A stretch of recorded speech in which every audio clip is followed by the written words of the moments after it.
ብሎ ያስተማረ ነብይ አለ? ያው ሳሂህ ቡኻሪ 74:39 ላይ now we wait our Lord then the Almighty will come in a shape other than the one which they saw the first time and he will say I am your Lord. They will say you are not our Lord. ሙስሊሞች በቂያማ ቀን ራሱ ቤታቸውን ይከዱታል። እኔ ጌታችሁ ነኝ ሲላቸው አንዳችን አይደለህም ይሉታል። እንደዛ እንባለን ያለ አንድ ነብይ ታመጣልኛለህ? ከሌሊቱ 1/3 ይወርዳል ያለ አንድ ነብይ ታመጣልኛለህ? በየቀኑ ወርዶ ወደ ቅርቢቱ ሰማይ ማን ነው ምህረት የሚጠይቀኝ የምመራው፣ ማን ነው ይቅርታ የሚጠይቀኝ ይቅር የምለው ብሎ ያስተማረ አንድ ነብይ ልታመጣልን ትችላለህ ወይንስ የለህም? ማስረጃ የለም? ልታመጣልን አትችልም? ታመጣልናለህ ወይስ አታመጣልንም? ስለዚህ በመጽሐፍ ቅዱስ ላይ የለም። ተውሂድን ያስተማረ አለ?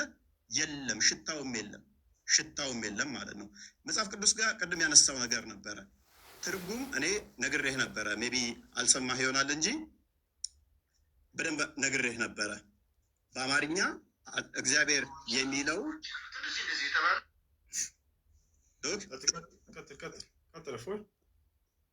አዳምጥ። እግዚአብሔር የተባለው ማን ነው? እሱ የሚለውን አንዴ አዳምጥ። እግዚአብሔር ማን ነው የሚለውን ቅድም አሳይቼ ነበረ ካስታወስክ። እግዚአብሔር የሚለው እግዚ ማለት ጌታ ማለት ነው። ስለዚህ እግዚአብሔር ስንል እኛ የዓለማት ጌታ ወይንም የህዝቦች ገዢ እያልን ነው። ምክንያቱም እኛ በቋንቋ ውስጥ የምንደበቅ ስላልሆን ይተረጎማል። ወደ ተለያዩ ሀገራት ቋንቋ ይተረጎማል። እንደናንተ ከአረብኛ ውጭ ከወጣ ማይተረጎም ነው ብለን አናምንም። ሌላኛው ቁርአን ያላ ቃል ነው ብለህ ታምናለህ። ምታምን ከሆነ እኔ ያላመጣሁትን ዳኢፍ ነው ብለሃል። እኔ አልጠቀስኩም። እሱን ጥያቄ ነው የጠየቅኩህ።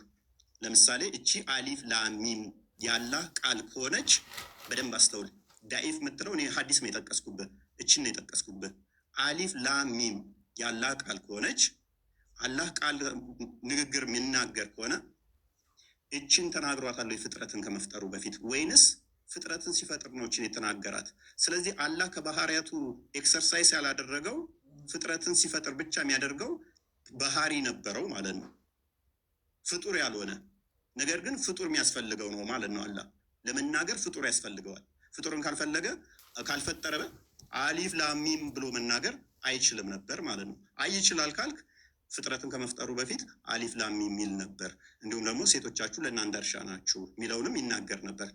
ለምሳሌ ይህንኛው ላይ በል ሚል የለውም። ይህንን አላህ አስቀድሞ ብሎታል አላለውም? ለጅብሪል ከመናገሩ በፊት በአላህ ስም እጅግ በጣም ሩሩ በጣም አዛኝ ምስጋና ለአላህ ይገባው ምናምን እያለ የሚለው ይህንን ለጅብሪል ሲነግረው በቃል ነው ወይንስ አይደለም? በቃል ከሆነ ስለዚህ ያ ቃሉ ፍጥረትን ሳይፈጥርስ ብሎት ነበር አልነበረም?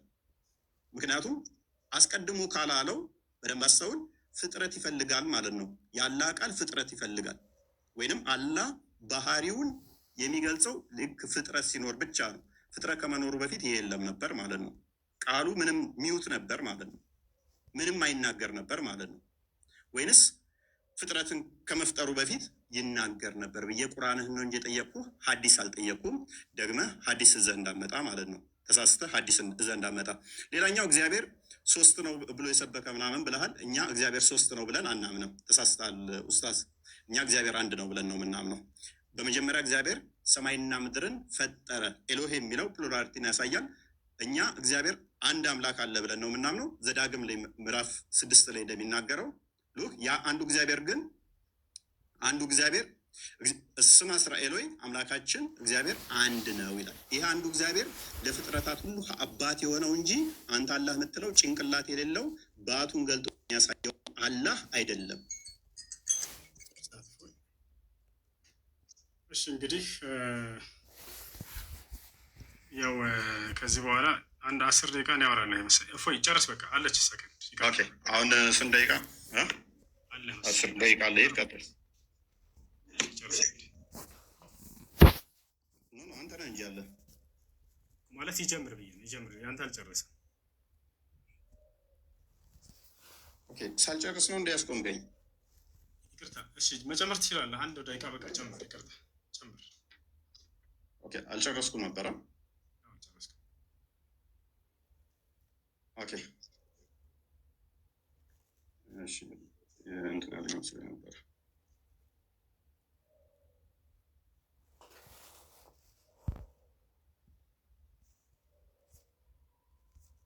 እፎይ ማውራት ትችላለህ አለ መሰለኝ። ኦኬ አንድ ደቂቃ እንዴት ነው የምጨምረው? ማለት እንትን ይልብኛል። በቃ ወይንም ዝም ብለህ ትይዝልኛለህ?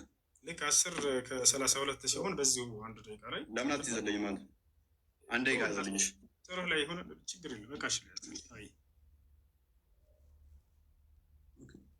ኦኬ ላጥፋው ነው ወይንም በቃ አንድ ደቂቃ ብለውስ እንደሱ አድርግ አይቻልም? እንደሱ አድርግ ያውራታው ችግር የለም። ይሄም ሰከን ደቂቃ አንድ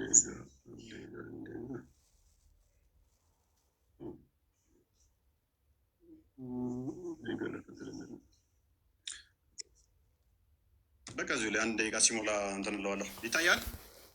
ይታያል። ቀጥል። ኦኬ በሰማያት ያለው በምድርም ያለው መካከለኛው ምናምን ይልና አራማን በአርሹ ላይ ተደላደለ ይላል። ከእኛ ጋር ስታካ አመሳስለ ለማለፍ ሞክረሃል። አላህ በአርሹ ላይ ያለው በምኑ ነው? የት ነው ያለው አላህ? እኛ በሁሉ እንዳለ አሳይቻለሁ። እግዚአብሔር መንፈስ እንደሆነ አሳይቻለሁ። አንተ ከእኛ ጋር ላመሳሰል የሞከርከው፣ አዎ እግዚአብሔር በሰማይ አለ በምድርም አለ። ያንተም አላህ እንደዛ ነው። ከእኛ ጋር ልታመሳሰለው የሞከርከው መንፈስ ነው ያንተ አላህ። ካልሆነ የራስን ለምን አመልስም? ከአርሽ በላይ ያለውን አላህ ለምን አመልሰው? መንፈስ ነው ያንተ። እግዚአብሔር መንፈስ ነው፣ የሚሰግዱለትም በመንፈስና በእውነት ሊሰግዱለት ያስፈልጋቸዋል ይላል። ካልሆነ ከሰባተኛ ሰማይ በላይ ከአርሽ በላይ በዛት ነው ያለው። በምኑ ነው ያለው? ያንም መልስ። ባቱ የት ነው ያለው? እጁ የት ነው ያለው? እግሩ የት ነው ያለው? ከእኛ ጋር ልታመሳስለው የሞከርከው፣ አዎ እግዚአብሔር እግሩ ምድርን ሞልታለች አለ። እግሩ መረገጫው ነች አለ። ግዛቱ ነች ማለት ነው። እግሩ ግዛቱ ነች ማለትም ምድር የእግሬ መረገጫ ነች ስል ምድር የእኔ ግዛት ነች፣ እኔ ነኝ የምገዛት፣ እኔ ነኝ የምቆጣጠራት ማለቱ ነው። በእኔ እግር ስር ነች ነው። እርሱ መንፈስ ስለሆነ በሁሉ የሞላ ስለሆነ በሁሉ ያለ ስለሆነ ማለት ነው። ቲንክ ደቂቃ እንጨርሻለሁ። እሺ ደቂቃ እንጨርሳ። እንግዲህ ስለ አላህ የጠየቃቸውን ልመልስለት። እንዳለ እያነሳ ያለው የአላህ ስብሐነ ወተዓላን ባህሪያቶች በማንሳት ያንን እንዴት ነው አላህ ስለ ባህሪያቱ ሲናገር ጊዜ 5 የቁርአን አንቀጾችን እነዚያን አስመልክቶ እንዴት ማመን እንዳለብን ይናገራል። ከፍጥረታት ጋር የተመሳሰሉ መስሎት ነው ልጁ። እንደዛ እንደማይመስሉ አላህ ቃል በቃል በቁርአን ላይ ተናግሯል። አላህ በቁርአን ላይ ሲናገር ለይሰ ከሚስሊሂ ሸይኡን ወሁወ ሰሚዑል በሲር ይላል ሱረት ሹራ ላይ። እኔን የሚመስል አንድስ እንኳ የለም ብሏል። አንድስ እንኳ በሚለው ሰዎች የሚካተታሉ። ስለዚህ አምላክ አላህ ሱብሓነሁ ወተዓላ ማንንም የሚመስል አይደለም በባህሪው። በሌላ ቦታ ላይ አላህ ሱብሓነሁ ወተዓላ ሀል ተዕለሙ ለሁ ሰሚያ ይላል ሱራ መርየም ላይ። ለመሆኑ ለእኔ ሞክሽ የሚሆን ታውቃለህ? ማንም እኔን የሚሞካሸኝ የለም ይላል። እርሱን የሚመስል አንዳች እንኳ የለም። በሌላ ቦታ ላይ አምላክ አላህ ሱብሓነሁ ወተዓላ በሱረት ነሕል ላይ ምን አለ? ስለ ባህሪው ሲናገር ፈላ ተድሪቡ ሊላሂ አልአምሳል አለ። ለእኔ ለአምላካቸው ለአላህ አምሳያ አታድርጉልኝ አለ። በሌላ ቦታ ላይ አምላክ አላህ ሱረቱል በቀራ ላይ ፈላ ተጅዐሉ ሊላሂ አንዳዳ ይላል። ለእኔ ለአላህ ቢጤ አታድርጉልኝ ይላል። እርሱን የሚመስለው ጭራሽ እንደሌለ በባህሪው በርካታ ቦታ ላይ ተናግሯል። ወለም የኩን ለሁ ኩፉወን አሐድ እያለ ተናግሯል። የሚመስል ማነው እኔን የሚስተካከለኝ አንድስ እንኳ የለም እያለ አላህ ሱብሓነሁ ወተዓላ ተናግሯል። እሺ ይህ ልጅ ከሚያነሳቸው ነገራቶች የኛ አለው ስንል ጊዜ አካልን እንደው ምሳሌ ንግግር እንጂ በትክክል አለው ብለን የምናምን አይደለንም ይላል። ይህን ምናልባት እስኪ አባቶቻቸውን ወይንም የእምነት መምህሮቻቸውን የተወሰነ ላሰማችሁ፣ ከመምህሮቻችሁ መንገድ እንዳያስታችሁ ይሄ ልጅ ክርስቲያኖች እባካችሁን፣ ወይንም የሚማርቆች ብሎ ቤተክርስቲያን የተባለው ምሳሌያዊ አነጋገር ነው ብለው የሚጠቅሱ የቤተክርስቲያን ሊቃውንት አንዴ ላውጣላችሁ፣ ከመምህሮቻችሁ መንገድ እንዳያስታችሁ፣ ወይ ስለ ክርስትና አታስተምረን በሉት። እዛው እስልምና ላይ እንደለመድክ እዛው ላይ ፈንጭ፣ ዝም ብለህ ላይ ፈንከፍታ በሉት። ስለ ክርስትና የሚያውቀው ነገር የለም። ከመምህሮቻችሁ መንገድ እንዳያስታችሁ ኑ በደንብ ተከታተሉ። መምህሮቻችሁ እኔ ልክፈትላችሁ የሚሉ የእግዚአብሔር ለምሳሌ አይኖች አሉት፣ ጆሮዎች አሉት፣ እግሮች አሉት፣ እንደዚህ የተባለው ምሳሌያዊ አነጋገር ነው ብለው የሚጠቅሱ የቤተክርስቲያን ሊቃውንት አሉ።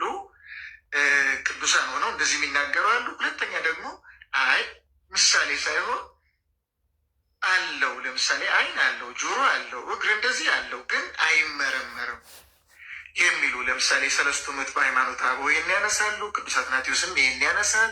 በእኛ ትርጓሜ ኦሪት ዘፍጥረት ትርጓሜም ይህን ያነሳል። መልክ አለው ስለሚል ማለት ነው። መልክአ ሥላሴ የሚልም ድርሰት አለ እንደምታውቁት። በዚያ ላይም ይሄ በጉል የተነገረ ነው። ሌሎች ሊቃውንቶችም ይህንን በስፋት ያስተምሩታል። አይን፣ እጅ፣ እግር አለው፣ ግን አይን፣ እጅ፣ እግር አለው፣ አይመረመርም፣ አይታወቅም፣ በቅርጽ አይለካም። እግዚአብሔር አይን አለው ሲባል በምሳሌ ብቻ አይደለም፣ ያያል ለማለት ብቻ ሳይሆን አይን አለው፣ ግን ምሳሌ ብቻ አይደለም። ምሳሌ ብቻ ነው ብሎ የልጅ ሲናገር ነበር። ይህ ተሳስተዋል። ምሳሌ ብቻ አይደለም አለው፣ ትክክለኛ አይን ግን አይመረመርም። ለምን ከተባለ ስላልታየ። እግዚአብሔር ያየው አንድስ እንኳ የለም ይላል መጽሐፍ ቅዱስ ላይ። ዮሐንስ ወንጌል ምዕራፍ 5 ቁጥር 36 አካባቢ ላይ ኢየሱስ ክርስቶስን አምላክን አንድስ እንኳ ያየው የለም ድምፁም የሰማ የለም ይላል። ስለዚህ ስለ እርሱ ባህሪ ይናገራል። ያ ነገር ምሳሌ ብቻ አይደለም እያሏቸው ነው። አለው ግን አይመረመርም ነው። እንዴት እንደሆነ አናውቅም። በኢትዮጵያ ኦርቶዶክስ እንዴት እንደሆነ አናውቅም። አሁን እዚህ ላይ እየተፈላሰፍኩ ጥያቄ ማውጣት እችላለሁ። የማታውቀውን አምላክ እንዴት ታመልካለህ? ስለዚህ ፍጡር ነው ማለት ነው። እንዴት ሳታውቀው ታመልካለህ እያልኩኝ መፈላሰፍ እችላለሁ። እንዲህ አይነት ጥያቄ ቤተክርስቲያን በነገራችን ላይ ጸና ያለው ብዙዎቹ ሊቃውንት የሚያስተምሩት ይህንን ትምህርት ነው። ግን ደግሞ ሌላ ልጨምርላቸው እግዚአብሔር አይን እንዳለው ጆሮ እንዳለው፣ ግን ያ ሲባል ደግሞ ሰው እንግዲህ የሚያስበው እንደ ራሱ እንዳያስብ ደግሞ እፈራለሁ። ያ ማለት ምን ማለት ነው? ለእግዚአብሔር ጆሮ አለው ሲባል አሁን ሰው መስማት የሚችለው እዚህ ጆሮ ላይ ብቻ ነው ማለት ነው። ያው በጥቅሻም ይሰማል፣ በአይንም ይሰማል። ሰው ያው አንድን ሰው እንደዚህ ብለው ይመጣላል፣ አይንም ይሰማል ማለት ነው። ጆሮ አለው እንደ ሰው ሲባል እግዚአብሔር እንደዚህ ቁጭ ያለ እንደዚህ ቅርጽ ከጥያቄ ምልክት የመሰለ ጆሮ አለው ማለት እንዳልሆነ ግን ሰው መረዳት አለበት የመጀመሪያ ማለት ነው። ስለዚህ ምንድነው አሁን እዚህ ጋር እያየን ያለ ነው። ለእግዚአብሔር ምንድነው ልጅ ሆይ በቀኝ ተቀመጥ ሲል ቀኝ እንዳለው ያስረዳል። ቀኝ እንዳለው እግዚአብሔር ቀኝ ደደዊ ከገብራኒ ወለአኳኒ እጆች ሰሩኝ አበጃጁኝ እንዳለ ቅዱስ ዳዊት እግዚአብሔር እጅ እንዳለው በዚህ እናውቃለን። ሁለተኛ አጠር እያደረግን ወደ ነገራችን ለመግባት መጽሐፍ ቅዱሳዊ አድርገን እንድናሳይ ፈልጌ ነው። ሁለተኛ ደግሞ መዝሙር 33 ቁጥር 15 ላይ ናሁ አዕይንቲሁ ለእግዚአብሔር ሀበ ጻድቃኑ፣ እነሆ የእግዚአብሔር አይኖች ወደ ጻድቃን ናቸው ይላል። ለማንኛውም ይህን ይመስላል ባጭሩ። ከተጻፈ ነገር አሳየን እያሉ ነው ኮሜንት ላይ ክርስቲያኖች። ያንንም ልክ እንዲሁ እናሳያችኋለን። እንግዲህ በጥቅሉ ምን መሰላችሁ? አለው እጅ አለው እግር አለው ምናምን ተብሎ የተገለጠውን ይሄ ልጅ ምሳሌያዊ ነው እንጂ በቃ እያለ እየተናገረ ነበር። ላ አይደለም፣ ምሳሌያዊ ብቻ ሳይሆን ትክክለኛ ይሆናለው ግን አይመረመርም ነው። ያው እዚህ ጋር የኦርቶዶክሳዊ ነገረ ስላሴ ይላል። ምን ይላል? ሶስተኛ ደግሞ እግዚአብሔር እኛ ጋር ያሉ መልኮች ሁሉ አሉት። አላሁ አክበር። እግዚአብሔር እኛ ጋር ያሉ መልኮች ሁሉ አሉት፣ ነገር ግን አይመረመርም የሚል ነው። ያ ሰላም! ይህ በኢትዮጵያውያን ሊቃውንት የሚታመን ነው። ጉዳዩን በተመለከተ የዶክተር አበባን ነዛት ይነበብ እያለ ይናገራል። እንዳጠቃላይ አካሎች አሉት በእኛ ላይ ያሉ ሁሉ፣ ነገር ግን እነዛ አይመረመሩም የሚል ነገር ነው። እዚህኛው መጽሐፍህ ላይ መጽሐፈ ሚስጥር ላይ ደግሞ እናያለን ስለ እግዚአብሔር አካል በተመለከተ። ያው እነዚህ ጋር እግዚአብሔር እጆችና ክንድ ጥፍርም እንዳለው እወቁ። ያ ሰላም! ጥፍር ሁሉ አለው። ጥፍሩ ምን አይነት ነው? እንደ ሰው ነው? ፍጡር ነው ማለት ነው ማለት ይችል ነበር። እኔ እንዳትሉ ያው አንተ አምላክ አላህ ላይ ልታነሳ የምትፈልጋቸው ነገራቶች ከዛ በተለየ መልኩ በጣም በርካታ የፍጡር መገለጫዎች አሉት ማለት ነው። ጥፍሮች እንዳሉት እወቁ ይላል። ስለ አፍንጫም የከበረች ኦሪት እግዚአብሔርም ኖህን መስዋዕት መዓዛ አሸተተ አለች እያለ ይናገራል። ስለ ደረትም እግዚአብሔር በደረቱ እያለ ይናገራል። እና ይህ ነው። ሌላ ይህንንም እንጨምርለት እስኪ። የተጻፈ ነገር እያሉ ስለሆነ ነው ክርስቲያኖች። እዚህ ጋር ምን ይለናል? ይህም መጽሐፈ ሚስጥር ላይ ነው። እነሆ እግዚአብሔር እንደ ሰው ልጅ ፍጹም መልክ አለው። ያሰላም! እንደ ሰው ልጅ ፍጹም መልክ እንዳለው ከመጽሐፍት አስረጂ አደረስንልህ እያለ ይናገራል። ተጠራጣሪ ሆይ እንግዲህስ በአንተ ያለውን ክህደት ትተህ በስላሴ እመን፣ ለመለኮት ምስጋና አቅርብ። በጥርጥር ከጸናህ ግን እድል ፈንታህ አልጠቀሙም እያለ ይናገራል። እንደ አጠቃላይ ልነግራቸው የፈለኩት ሀሳብ ምንድን ነው? ምሳሌያዊ ንግግር ነው ብሎ ስለተናገረ ነው። ይህ ምሳሌያዊ እንጂ አሉት ብለን አናምንም እነዚህን እያለ ነው። ቅድም አካሎችን ሁሉ ሳመጣለት እግዚአብሔር እጆች አሉት፣ በእጆቹ ያጨበጭባል ሁላ። ተመልከቱ፣ ይሄንንም ላሳያችሁ። እግዚአብሔር አጨበጭባለሁ እያለ ይናገራል። ስለዚህ አንድ በማስረጃ እንዲሆን ዘንድ ያው አጨብጭቡ። ያው እነዚህ ጋር ይላል እኔ ደግሞ በእጄ አጨበጭባለሁ መዓቴንም እጨርሳለሁ፣ እኔ እግዚአብሔር ተናግሬያለሁ። እግዚአብሔር እጆች አሉት፣ በእጆቹ ያጨበጭባል። ያጨበጭባል በእጆቹ ያጨበጭባል ብለህ ሲባል እንዴት እንደምትፈታው አላውቅም። እሱንም እስኪ ፍቹን ትነግረናለህ። እንዴት ነው የሚያጨበጭበው? ሲያጨበጭብስ እንደ ሰው ነው ወይ? ሲያጨበጭብ ጫ ጫ ጫ ይላል ወይ? ይሄ ጥያቄ የሱ ጥያቄ ነው። ቅድም አይታችሁታል። ያነሳና አላህ እንዴት ነው እጁ እንትን የሚለው የሚወርደው? እንዴት ነው በዙፋኑ ላይ እንዴት ነው የሚቀመጠው? እኔ ያጨበጭባል የሚለውን አነሳና 50 ጥያቄ ጠይቃለሁ። ዝም የማይረባ ጥያቄ ማለት ነው። ከዚህ አልፍ ይሄ ልጅ ላይቭ ላይ አስገብቶ ሲጠይቅ ጊዜ ትልቁም ነገር ያለው የጠየቀ ይመስላችሁ ነበር። ልክ እንደ እያልክ መጠየቅ እኮ ነው። ያጨበጭባል እግዚአብሔር። ሲያጨበጭብ እንደ ሰው ነው ወይ? ሲያጨበጭብ ድምፁ ምን አይነት ነው? ያ ያጨበጨበው ፍጡር ነው ወይ? ምክንያቱም ከዚያ በፊት ሳያጨበጭብ በፊት ያ ባህሪው የለም ነበርና፣ ስለዚህ ፍጡር ነው ማለት ነው። አላሁል ሙስተዓን። ሌላው ቅድም አላህ ማን ነው ስለ መሳቅ ሲያወራ ነበረ። ማለት አምላክ ይስቃል የሚለውን ጌታ ይስቃል የሚለውን ሲያወራ ነበር። ያውና መጽሐፍም ላይ አምላክ ይስቃል። መዝሙረ ዳዊት ምዕራፍ 2 ቁጥር 4 በሰማይ የሚኖር እርሱ ይስቃል። ጌታ የሚሳለቅባቸው ይስቃል። እግዚአብሔር እንዴት ነው የሚስቀው? ሳቁ እንዴት ነው? ያ ሳቁ ፍጡር ነው ወይ? ሲስቅ ጊዜ ነው ይሄን የምጠይቀው። የእሱን አጠያየቅ ነው እየነገርኳቸው ያለ። ከዚህ አይዘልም ጥያቄው፣ ምንም የማይረባ ጥያቄ ማለት ነው። ገብታችኋል? ያ ነው። ለማንኛውም ስለ አላህ ባህሪያቶች እርሱ ከፍጥረታት ጋር እንደማይመስል በርካታ ቦታ ላይ ተናግሯል። ይህንተ አምላክ ደግሞ በፍጥረታት እንደሚመስል ሁሉ ተናግሯል። ኦሪት ዘፍጥረት ምዕራፍ 1 ቁጥር 26 ላይ ሰውን በመልካችን እንደ ምሳሌያችን እንፍጠር ብሎ እንደተናገረ እነዚያ ሁሉ አካሎች አንተ ምሳሌያዊ ናቸው ስትላቸው የነበሩ ትክክለኛ አካሎች እንደሆኑ ያውና ከአባቶቻቸው አሳይተናቸዋል። መጽሐፋቸውም ላይ ይህን ይመስላል። እሺ ጨርሻለሁ። ከዚህ በኋላ እናመሰግናለን። ጥያቄና መልስ 15 ደቂቃ ነው። ስንት ደቂቃ? አንተ እንደተመቸ ግን እንዳናበዛባቸው 10 ደቂቃ 15 ደቂቃ ጥያቄና መልስ ስለሆነ 15 ሲሆን የኔንም ሀሳብ አትሰማም። ይሆንልህ በቃ መልካም። እሺ እንዲህ እናድርግ። እፎይ እንዲህ እናድርግ።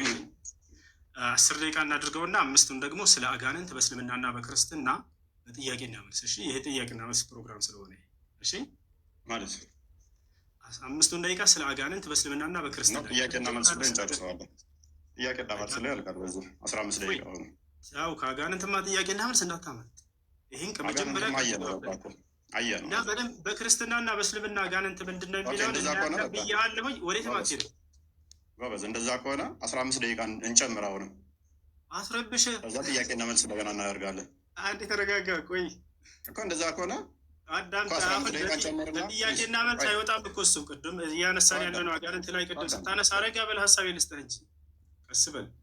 ቅድም አጋንንት ላይ ስታነሳ ይሄን አጋንንትን በጥያቄና መልስ ጊዜያችን እናነሳዋለን በኋላ ላይ ብዬ እናም አንተ ቅድም ጥያቄዎችን እንድትመልስ ምናምን ስፈልግ መጨረሻ ላይ ታደርገዋለህ አልከኝ። እሺ አልኩ። ስለዚህ አሁን 10 ደቂቃ አንዴ እባክህ ነው ልጨርስ። 10 ደቂቃ ጥያቄና መልስ እናድርገው። ከዚያ ደግሞ 5 ደቂቃ በእስልምናና በክርስትና አንተ ሙግቱን ስላነሳ በእስልምና ላይ አጋንንትን፣ እኔ ደግሞ በዚያ ላይ መሰረት አድርጌ በእስልምናና በክርስትና ያለውን የአጋንንት ማንነትና ምንነት ስለ እርሱ የምጠይቅህ ይሆናል ማለት ነው። ገብቶሃል አይደል? ይቀጥላል። ኦኬ። ስለዚህ 20 ደቂቃ ይሆናል። በቃ እንደዛ ከሆነ እሺ በቃ ይሁን። እሺ በቃ